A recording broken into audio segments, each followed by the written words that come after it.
जिला अस्पताल में पदस्थ नर्स ने उस वक्त शोर मचाकर सनसनी फैला दी जब वह बीती रात अपनी ड्यूटी पर जा रही थी। युवती के मुताबिक एक युवक अपने 2 अन्य साथियों के साथ उसका अपहरण कर ले जाने का प्रयास कर रहा था। युवती के शोर मचाने के कारण आसपास इकट्ठा हुए लोगों ने युवक और उसके साथ मौजूद एक अन्य युवक व युवती को पकड़कर पुलिस के हवाले कर दिया। पुलिस ने मामले की विवेचना की तो युवती का पति ही कथित अपहरणकर्ता निकला। हालांकि बाद में पुलिस की समझाइश पर मामला शांत हो गया और युवती अपने पति के साथ थाने से चली गई। मूल रूप से बालाघाट की रहने वाली नीलम श्रीवास ने बताया कि वह जिला अस्पताल में नर्स के रूप में अपनी सेवाएं देती है। बीती रात करीब 8:15 बजे महल रोड स्थित अपने किराए के मकान से पैदल अस्पताल ड्यूटी करने जा रही थी, तभी कार में आए बालाघाट निवासी अमित भारद्वाज अपने एक युवक और युवती के साथ उसका मुंह बंद कर अपहरण करने का प्रयास किया। युवती के मुताबिक जबरन कार में बैठाने की कोशिश के दौरान उसने शोर मचा दिया, जिससे आसपास के लोगों ने उसे बचा लिया। कार में आए लोगों को कोतवाली पुलिस को सौंप दिया गया। उधर पुलिस अधीक्षक अमित सांघी का कहना है कि इस मामले की जांच की गई तो ज्ञात हुआ कि अमित भारद्वाज का नीलम श्रीवास के साथ पूर्व में विवाह हो चुका है। आपस में अनबन होने के कारण एक साथ नहीं रहते। प्रथम दृष्टया मामला पति पत्नी के विवाद का सामने आया है। दोनों को समझाइश दी गई है। अपहरण जैसी कोई घटना नहीं हुई। समझाइश के बाद दोनों चले गए। अर्चना सेन, मैं नरसिंहपुर से रहने वाली हूँ, जिला नरसिंहपुर। उसके बाद मेरा बालाघाट वाली मौसी का बेटा है, भाई मेरा। तो लांजी की है लड़की जो यहाँ स्टाफ नर्स है छतरपुर में। अब यहाँ रहती है मेरे भाई और बड़ी मौसी के लड़का, छोटी मौसी के लड़का और बिटिया।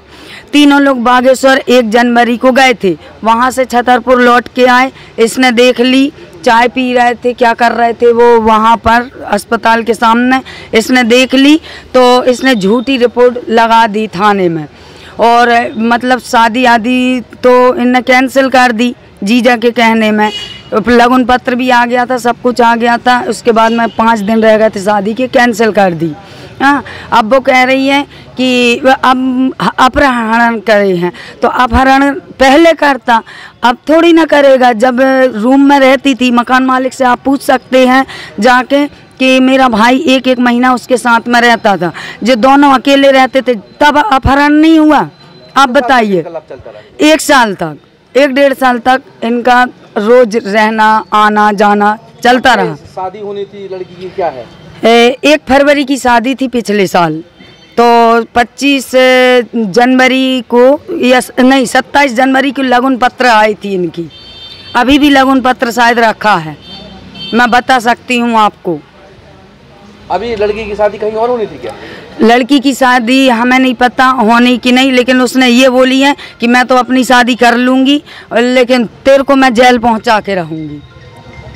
ये रात को जिला चिकित्सालय में कार्यरत एक युवती थाने में आई और उसने बताया कि उसे ज़बरदस्ती कोई ले जा रहा है। बाद में जब पुलिस ने उसकी बात सुन के और पूरे मामले की छानबीन की तो ये पता चला कि जो व्यक्ति था वो 1 फरवरी को पिछले वर्ष इनकी शादी हो गई थी और बाद में कुछ अनबन हो गई, तो ये पति पत्नी का प्रथम दृष्टया विवाद प्रतीत हुआ है और इसके बाद समझाइश देके दोनों चले गए। किसी तरह की शिकायत नहीं हुई? नहीं, अभी इस पर कोई कार्रवाई नहीं हुई। जैसा मैंने बताया कि इनकी दोनों पति पत्नी हैं और प्रथम दृष्टया ही है इनका चूंकि अनबन हो गई है और पत्नी जाना नहीं चाहती, इसको लेके विवाद होता है। सर, नर्सिंग ऑफिसर का उसके साथ जबरदस्ती की जा रही थी, मतलब उसे ले जाने के लिए।